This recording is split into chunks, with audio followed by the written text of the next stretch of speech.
Good afternoon, everyone. My name is Maryam Bey, and I am the host of television. Okay, so you may be saying, well, why does Ms. Bey have on shades? Well, my eyes was kind of running and everything, so, and then it kind of got like a little itchy, so I had to put some shades on. That's it. Okay. Other than that, see, I'm fine. Okay. So today, I have on a guest, Robin Williams. We go way back. Okay, and I'm going to talk about how we go way back, right? But we have been friends for so long, and I finally said, you know what, I got to get her on because she's been doing so many great things in the community, particularly around domestic violence, because that's one of the things that she deals with, and she's just in the community, helping the community as well. So I just want to just refresh your memory, because remember when I brought you to Delaney Hall? Yes. Okay, and when you came to Delaney Hall, you talked about domestic violence. Yes. So just tell the audience just a little bit, about you, and then we'll get more into the conversation and why you decided that you really want to be an advocate for domestic violence and why this is so important. Well, my name is Robin Williams. I have 2 children and 3 grandchildren. I'm an employee of the city, and I'm a survivor of domestic violence. So it's important to me to let people know that there is a light at the end of the rainbow, but you just have to chase it. And one of Miss Maryam Bey's books, Broken Spirit, Let It Grow, and that's what you have to do. You have to let your spirit grow. And that's why I'm an advocate for domestic violence, because some people just don't know. Mm-hmm. And it is out there, whether it's male and female, male on male and female, or female and female, or male and male. It's real. Mm-hmm. So you can't avoid it. But if I'm free-spirited, I didn't let it break me down to the point where I don't care about people or I become bitter. Mm-hmm. I was bitter at one time, but I'm not that bitter anymore. Right. And I asked God to help me help others. Okay. So you experienced domestic violence? Yes, for 14 years I experienced domestic violence. And it's not about my story because I'm here.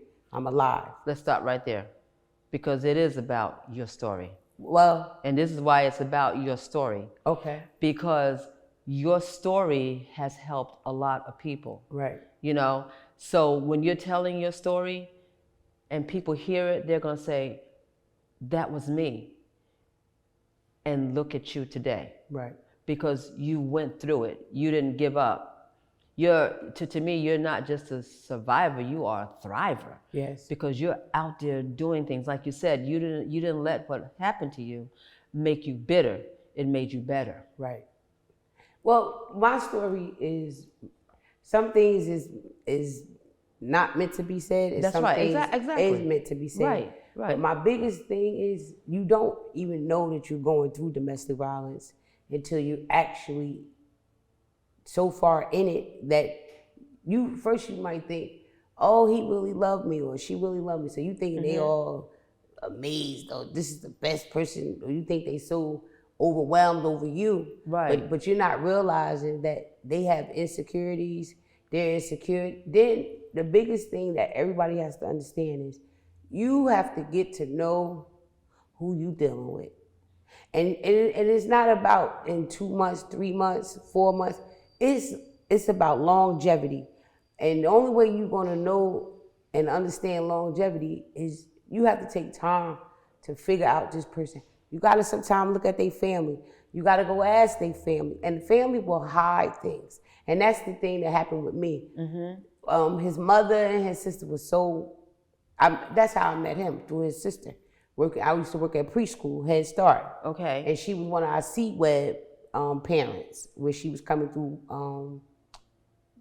as welfare. Okay. So I took a liking to her, and she had kids, she was young, and I told her, hey, you need to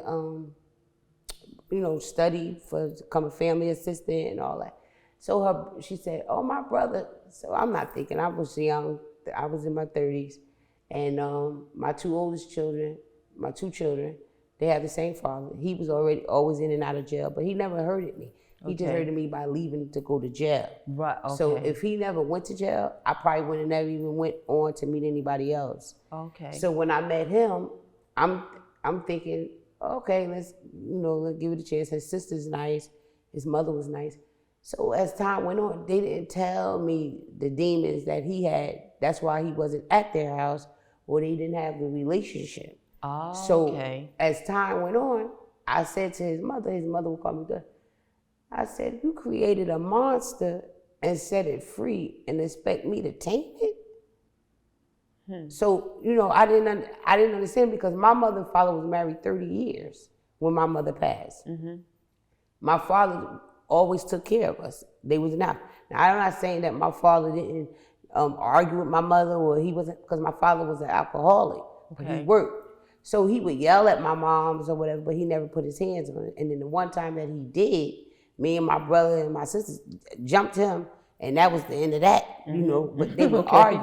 Yeah, that was the end of that. Right. So my father knew not to do that again. Right. So we heard them arguing, but I never really experienced a physical abuse in my home. And we had a two-parent home. So as I'm coming up, I didn't understand. I didn't even know. Like, I'm thinking, like I said before, like, hey, something wrong. But my problem is, I'm always trying to help somebody.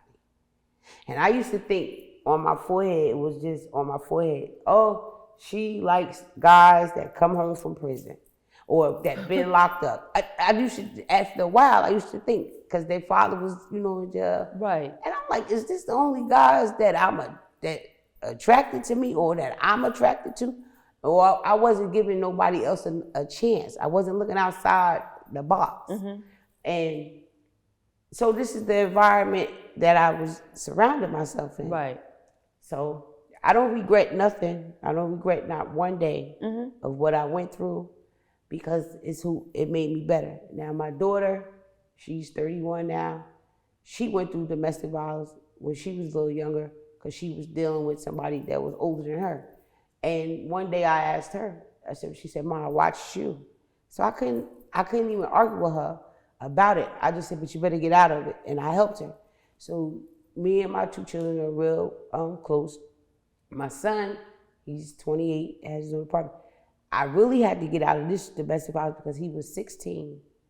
And he said, now he's a big boy. Before they were little, they were 9, 10, 11. Okay. So they were, my abuser kind of like raised them, but didn't raise them, but was in their life. And I didn't know that my nephew and my son was outside the house where we used to live. And I didn't notice till the next day. They said, my son said, if he hit my mother one more time, I'm going to kill him. He was 16. But I didn't know this at the time. So like 3 days later, that's when my nephew, called me. And he said, Auntie, Khalil's ready to kill him.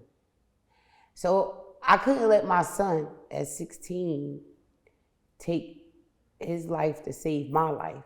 When I know I had a chance to save my life, because God give you a lot of signs. Yes. But you know how a regular person, oh yeah, I got it, God, or right. So for so long, I just ignored that he kept tapping me on my shoulder. Listen, this is not you. You let him bring you from up to all the way down. And I lost apartments. I didn't never lose no jobs. I just lost a lot of apartments. Because of what, the fighting and all this? And then he didn't help, pay nothing. So how long was I going to keep able to pay everything? And the sad thing that some women have to understand, we take on a man when he's a child. Like, I felt like I had another child. I didn't have a man. Okay. Because I've heard women say that. It was a child. It was like, he was jealous of the kids.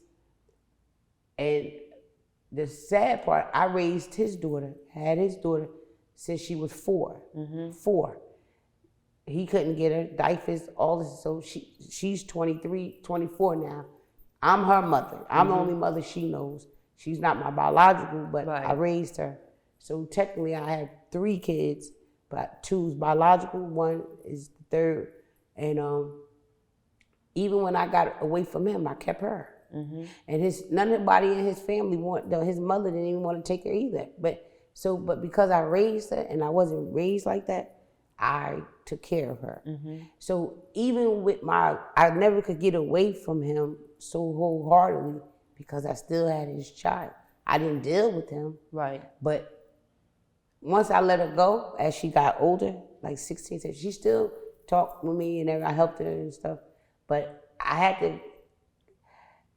she's still my child, but some things I had to just let go because I can't do it. Right. And his family still invite me to everything because they know it wasn't me. But you have to come and stop and think that you didn't do nothing. I didn't do nothing wrong. You know, sometimes you be thinking like, what I do wrong?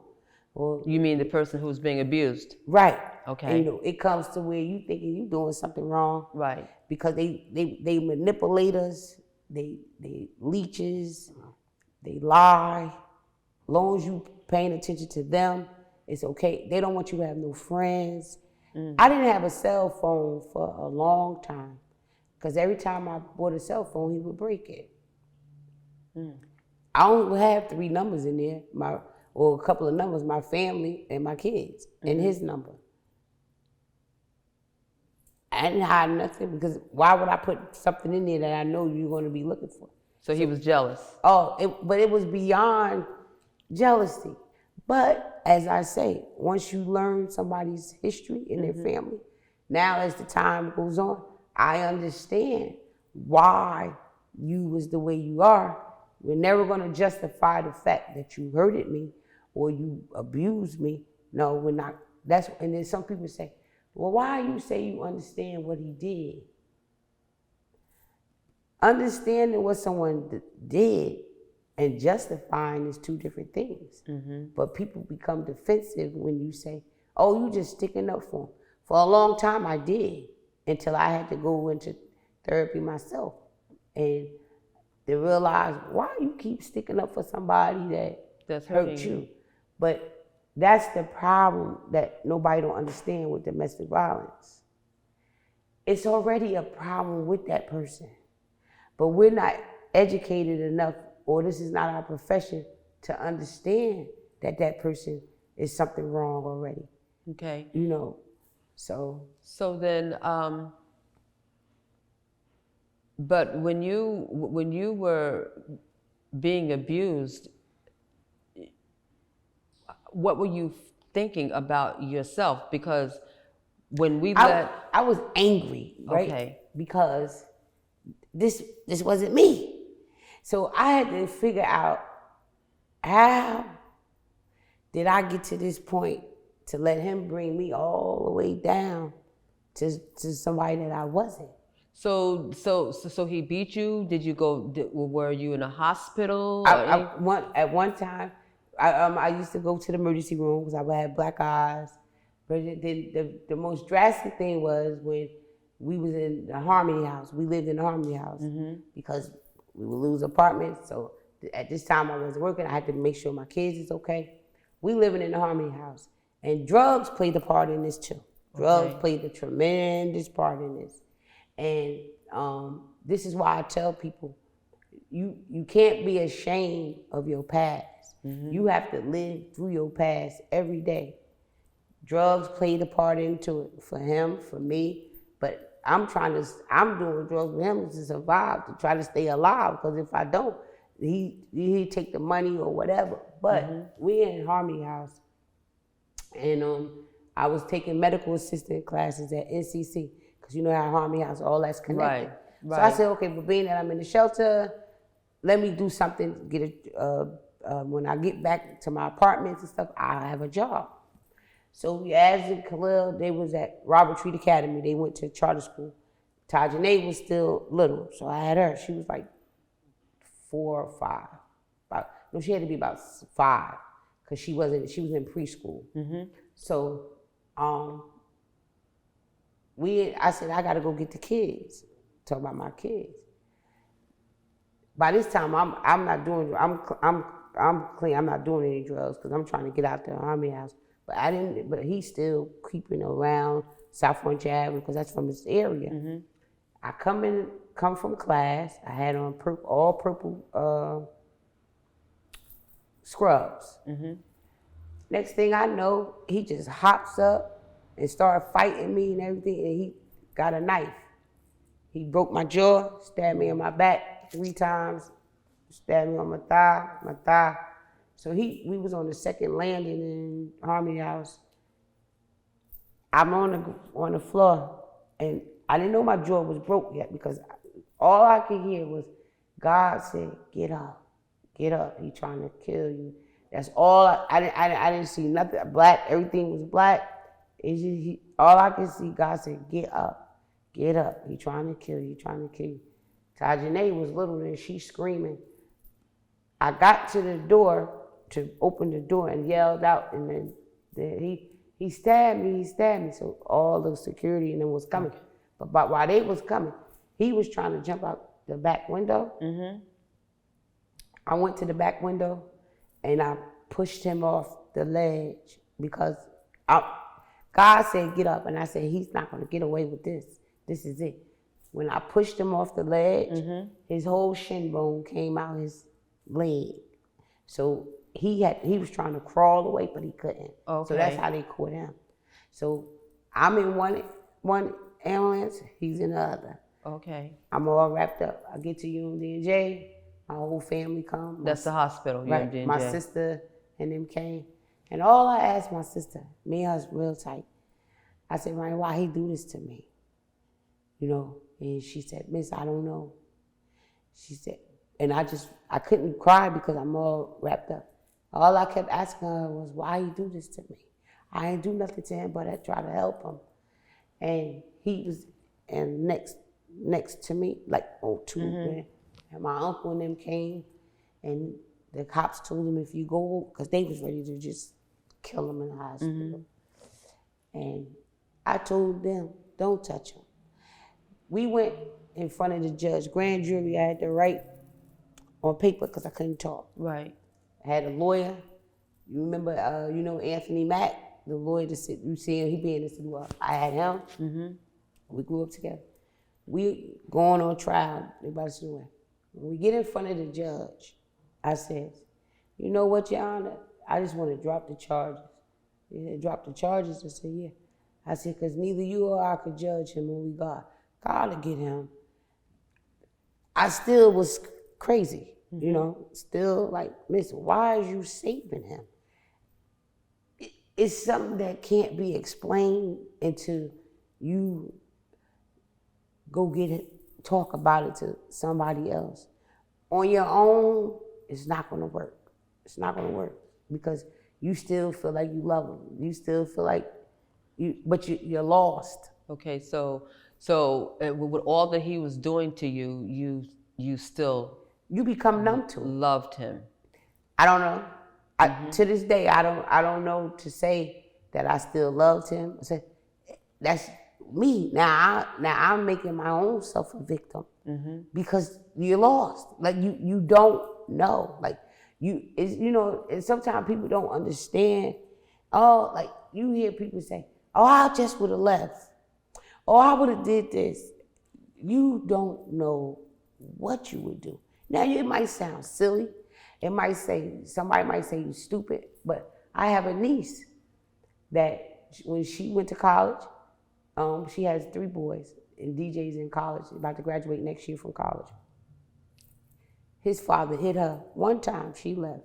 And I always tell my niece, she was young then, she was in college. I tell my niece all the time, I say, "I'm so proud of you that you was able to leave that first day." So you have women that can do that. That's true. You understand? So Right. I don't take nothing away from Right. them. I give them. I always tell my niece, you just had that much strength. Some of us do and some of us don't. You could be the strongest person in the world, and I was. I thought I was a strong person because my mother was, and my father was. But you don't know until it happens. I remember when I was a little girl, I saw my father hit my mother with a TV. And it was at that time when I saw that happen, I said that would never happen to me. Right. That I would never let a man beat on me and I not fight back. Right. You know, and fortunately, I have never experienced physical abuse. But here's the abuse that people don't talk about. It's the emotional and psychological abuse. And that's the worst abuse. Yes. Because, and you know what is another abuse? Financial abuse. Mm-hmm. This is what a lot of women that's immigrants or foreigners, this is what they deal with. They'll come over here and they'll marry someone. They come with nothing, or they even here, but he controls everything. See, domestic violence is not just physical. Physical comes a little later because it comes after the emotions, after psychological. Because first he works on oh, shut up, nobody don't want you, or oh, shut up, or the physical comes when they alter themselves, alter their brain sometimes, or they anger or the rage. Because the physical thing don't always come first. Mm-hmm. Doesn't always come first. Yeah. And it didn't come first with me either. We were arguing and stuff like that. But the psychological and the emotion can destroy you worse than the physical. You know why the physical didn't destroy me? Because you heal up. You get a black eye, you put some ice on it, or it goes away. Mm-hmm. But the emotional, psychological, you never heal. Like I'm okay. I love me. It'll never happen again. Right. It could be a kid. I'm sorry. I'm so different with kids too. If you're disrespectful, I don't deal with it. If you hit me, I'm hitting you back. Mm-hmm. It doesn't matter who it is. Mm-hmm. It could be not no baby, but it could be a 7-year-old, 8-year-old. I gotta show you you can't do that. Right. But the mental part of it is either you're gonna lose yourself or bring yourself up. Mm-hmm. And that's who I am today. My mental is okay. So you feel that you've healed from the mental. I had no choice. Mm-hmm. Because if I didn't, then I would have been no good to my kids. Mm-hmm. Then I might have been running in the streets. Mm-hmm. You know, people think drugs answer questions. Drugs don't answer questions. Alcohol don't answer questions. Right. It's just masking everything. It just hide it for that moment. And mm-hmm. then when you wake up with a headache or you sick from drugs or whatever, you have two problems. Right. You're sick from drugs or you got a hangover, but the problem's still there. Right. So things just make it worse and worse. So I'm not afraid to talk about it. Mm-hmm. It doesn't bother me to talk about it.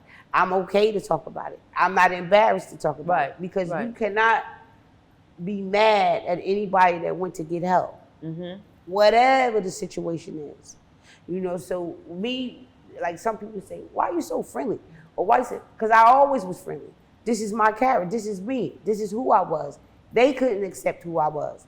I was always friendly. I always talked a lot. Ever since I was a little girl, my mother would say, your mouth gonna be the death of you yet. I'm not dead yet. Mm-hmm. Because I'm not talking nonsense and I don't engage in foolish conversations. Yeah, do I joke around? Yes, I do. Do we make jokes? Yes. But if it's like, I don't have time for nobody to bring nobody down or talk bad about nobody. Right. Because at the end of the day, we all have a story. We all have a closet full of skeletons. Yes. There's some things that I'm gonna go to my grave with that he did that I'll never share with anybody. Right. Because, and it's not nothing to be ashamed of. It's just you don't need to know all that. Right. What you do need to know is that I'm a survivor. Mm-hmm. I'm out of that. I'm okay. I can help you get to where you need to be. But you have to want to help and you have to say, I'm tired. And you know, I'm listening, I'm remembering when you came to Kentuck, mm-hmm.